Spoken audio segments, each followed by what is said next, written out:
institui TCMD, sigamos aqui, ainda na jurisprudência, no que diz respeito ao princípio da legalidade, emolumentos cartorários, taxas judiciárias, confirmando, mais uma vez, a jurisprudência do Supremo Tribunal Federal no que diz respeito à necessidade de lei para instituir taxas, ou lei, ao menos, que traga os parâmetros legais para fins de quantificá-la, ainda que isso seja feito em ato infralegal. ADI 1709 não pode se instituir taxas por resolução do Tribunal de Justiça. É necessária edição de lei. Aqui, ação direta de inconstitucionalidade, cabimento, provimento número 9 de 97 da Corregedoria Geral da Justiça do Estado do Mato Grosso, emolumentos, prestação dos serviços notariais e de registro. O que interessa para a gente, a hipótese em que o controle normativo abstrato não se situa, estou aqui, no âmbito da legalidade do ato, mas no exame da competência constitucional da autoridade que instituiu a exação. 3. A instituição dos emolumentos cartorários pelo Tribunal de Justiça, diretamente por ele, por meio de resolução, afronta o princípio da reserva legal. Somente a lei pode criar, majorar ou reduzir os valores das taxas judiciárias. Opa, reduzir, tá vendo? Precedentes. Ação direta de inconstitucionalidade julgada procedente. O Supremo Tribunal Federal, nessa ADI aqui, julgou inconstitucional a resolução do Tribunal de Justiça que instituía taxa, emolumentos cartorários, que a gente sabe que é tributo de natureza taxa, pago em face da prestação de um serviço público que é delegado pelo TJ aos cartórios. Conselho de Fiscalização de Profissões, tema 540 de repercussão geral, recurso extraordinário 704.292, é inconstitucional por ofensa ao princípio da legalidade tributária, lei que delega aos conselhos de fiscalização de profissões regulamentadas a competência para fixar e majorar, sem parâmetro legal, sem teto, sem absolutamente nenhum indicador legal que precise estar em lei, o aspecto quantitativo, para esses entes. A lei simplesmente cria e delega tudo, não pode. Sem parâmetro legal, o valor das contribuições de interesse das categorias profissionais e econômicas, usualmente cobradas sob título de anuidades, vedada, ademais, a atualização desse valor pelos conselhos em percentual superior aos índices legalmente previsto, porque isso, por outra via, é majoração de tributo. Se você adota um outro índice, o conselho adota um outro índice de atualização monetária, e aqui está tudo bem, a gente vai ver isso, legalmente previsto, está tudo bem. Não estamos falando de majoração, mas de atualização do valor da moeda em face do fenômeno inflacionário, né? Convivemos com inflação, então a moeda perde o valor, é preciso se atualizar, fazer a correção monetária, e aí não tem problema nenhum, contanto que se utilize o índice legalmente previsto para tanto. Observem que essa situação é exatamente o oposto daquela que a gente viu agora há pouco, não é isso? Acerca da lei trazer os parâmetros legais para fins de definição da taxa por ato infralegal. E aí o Supremo diz, olha, se a lei criadora do tributo trouxer tudo isso, tá tudo bem. Delegar a possibilidade de se estabelecer a taxa com base nos parâmetros legais e necessários por ordem legal estabelecidos na lei instituidora. O que não pode é a lei instituidora não trazer os parâmetros legais, nem mesmo o teto. E foi isso que o Supremo deixou aqui definido nesse recurso extraordinário 704.292, tema 540 de repercussão geral. Aline, diante disso tudo, dessa jurisprudência que a gente acabou de ver do STF, o que precisa estar na lei instituidora do tributo? Isso está no artigo 97, deixa eu sair da frente de vocês, 97 do Código Tributário Nacional. O Código Tributário Nacional, ele exige que a lei que institua tributo, ela traga o sujeito passivo, alíquota, base de cálculo, fato gerador e o aspecto penal.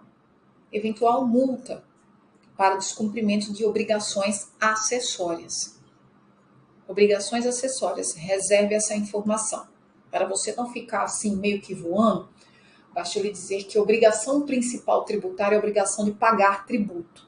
Obrigação acessória é aquela que viabiliza o pagamento do tributo, bem como a fiscalização do que está sendo pago.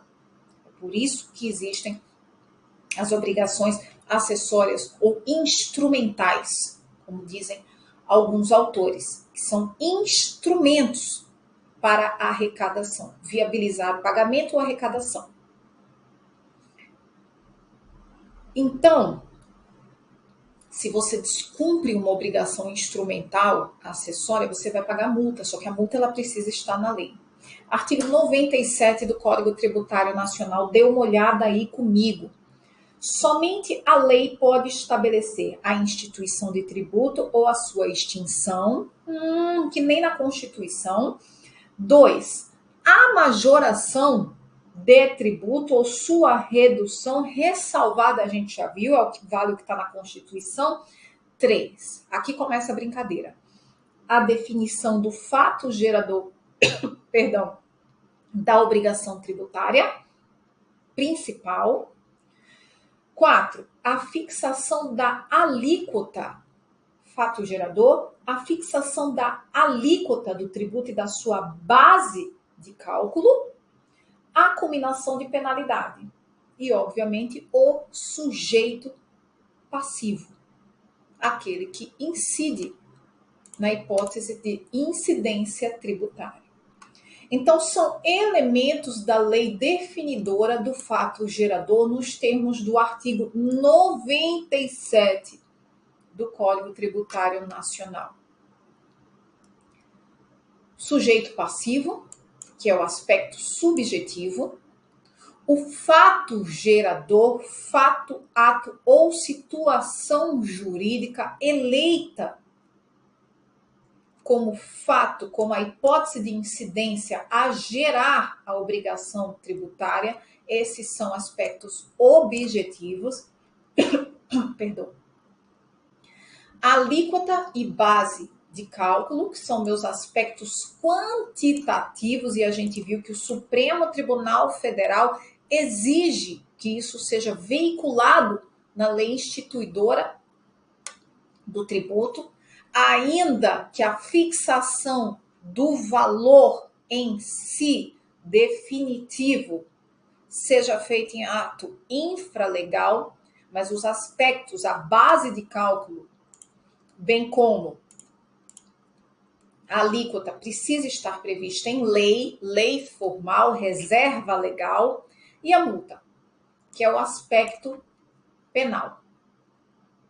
Tudo isso aqui vem a compor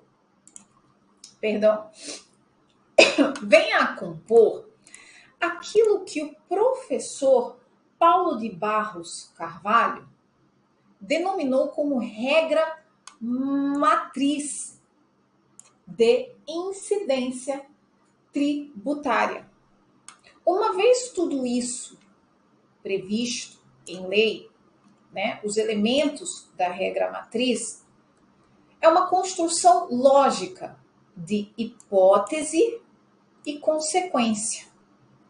Quando eu falo na hipótese, eu estou tratando do fato em si, da hipótese de incidência, do fato em si, que uma vez ocorrido, gera a consequência, a obrigação em face das partes, bem como a prestação.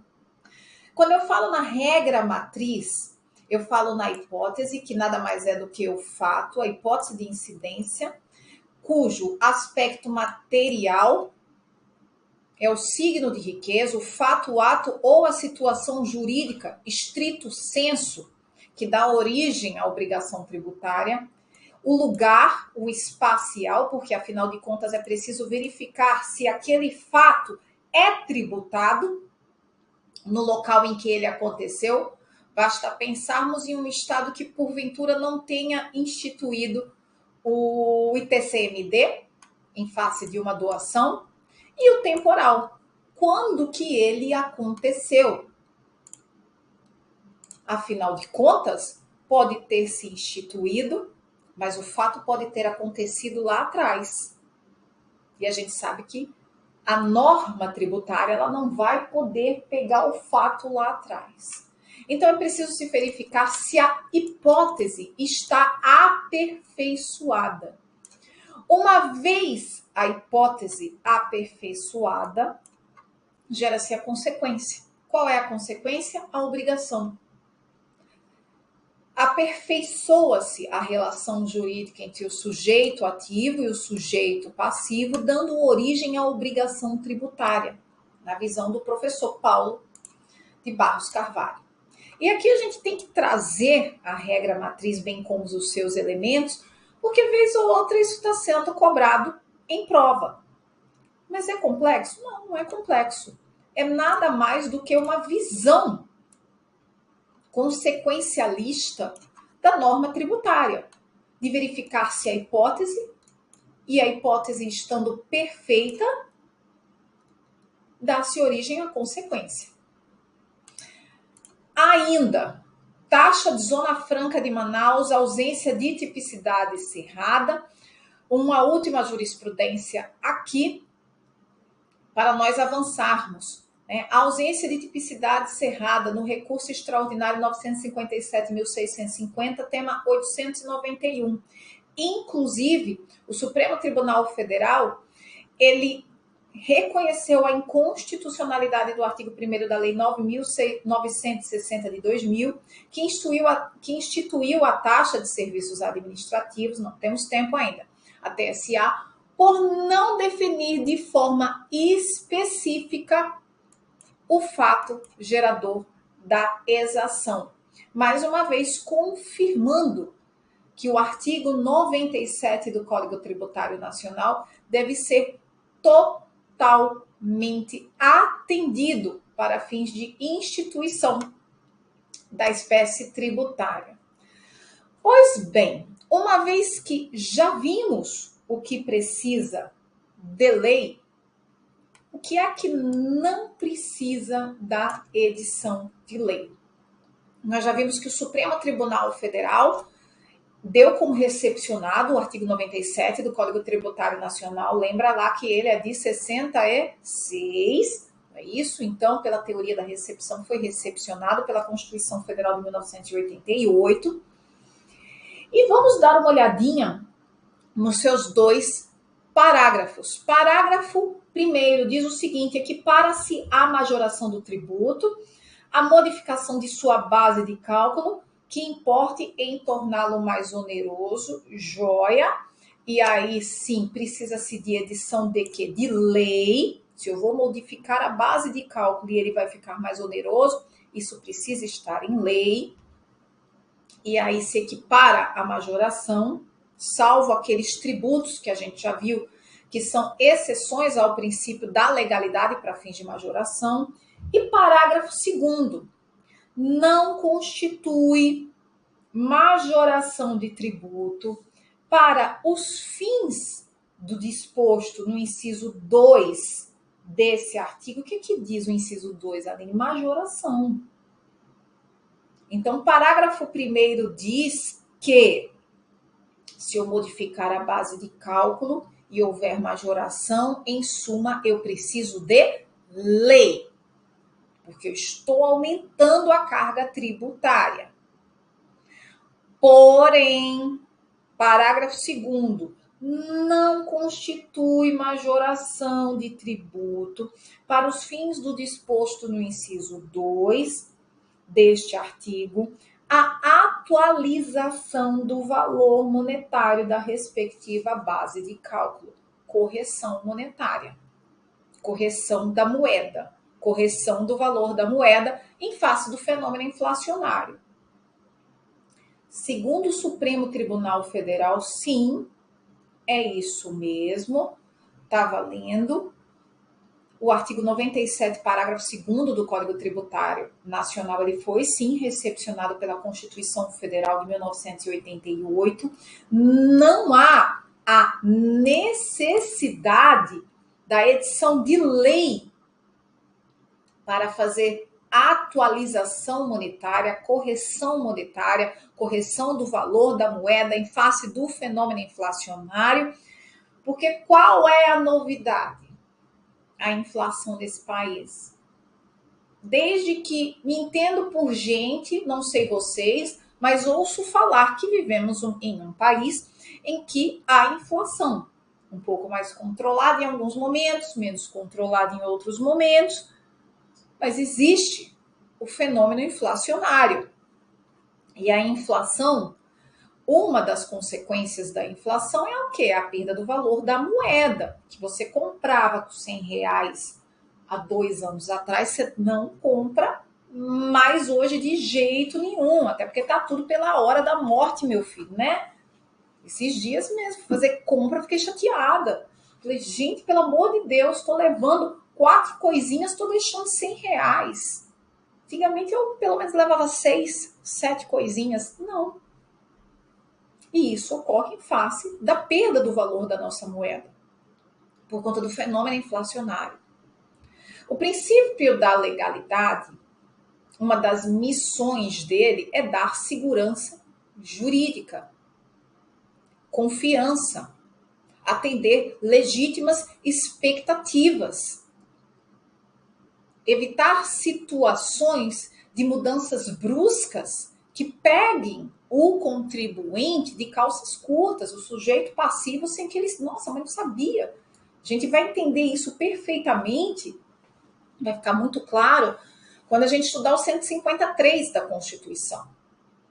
Mas uma das missões também do princípio da legalidade é isso: segurança jurídica, atender legítimas expectativas do contribuinte. Não é isso? Prestigiar a boa-fé e a confiança dele na administração. Evitar surpresas. E qual é a surpresa? Que a gente vive numa inflação. Em um país que existe inflação. Você não sabia disso? Tá todo dia no jornal. Noticiário, na internet. Você não sabe disso? Sei. Eu sabia, você sabia, todo mundo sabe. Então é óbvio que a moeda vai perder valor. É óbvio que de um ano para o outro precisa se corrigir, fazer a correção monetária, para que a fazenda também não tenha o seu direito de propriedade maculado. Então, como não há nenhuma surpresa para o contribuinte, é isso que o Código Tributário quer dizer, não constitui majoração que exija a edição de lei para que se faça a correção monetária. Preste atenção nisso. Uma coisa é não ser necessária a edição de lei para se realizar a correção monetária nos termos do artigo 97, parágrafo 2º, e está tudo certo segundo o Supremo Tribunal Federal, bem como o STJ.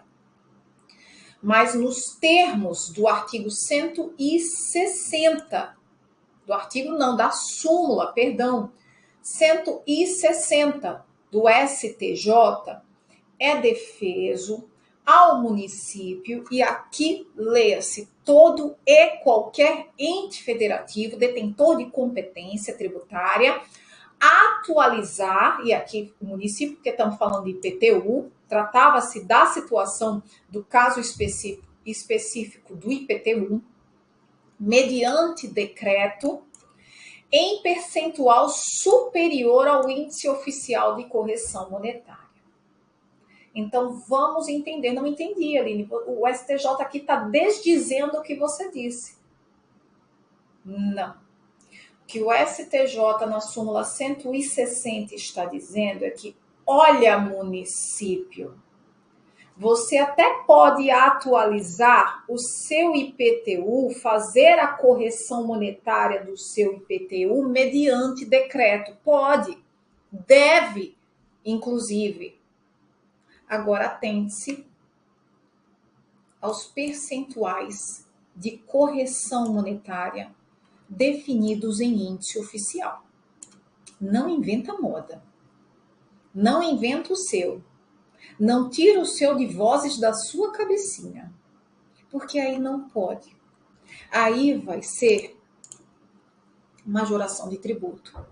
E por quê? Porque tanto o fenômeno inflacionário, bem como os índices oficiais, quase não sai, né?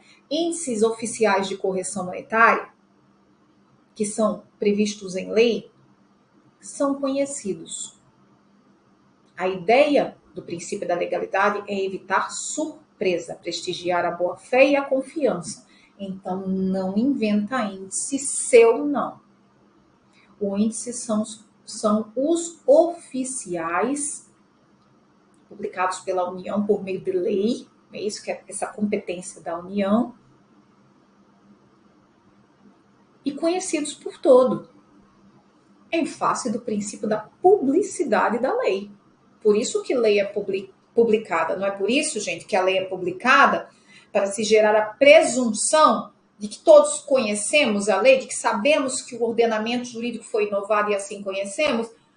É isso, tá? Se você conhece ou não é outro papo. Se eu conheço ou não é outro papo. Mas a ideia de publicar lá no Diário Oficial é isso. Então, entendam essa súmula do STJ na devida correção dela.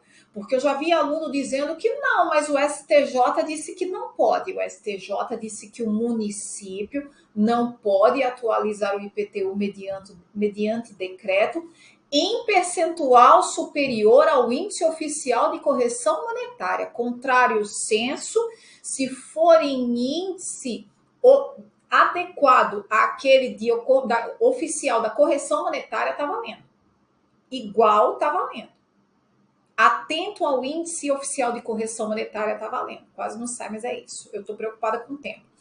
Vai dar tempo de terminarmos aqui. E na próxima aula a gente já começa com o princípio da isonomia, igualdade tributária, bem como capacidade contributiva. Por fim, fixação de prazo para recolhimento. Precisa estar previsto em lei a fixação de prazo para recolhimento? Segundo o Supremo Tribunal Federal, recurso extraordinário 172.394 e 195.218, não precisa estar em lei para fixação do prazo para recolhimento.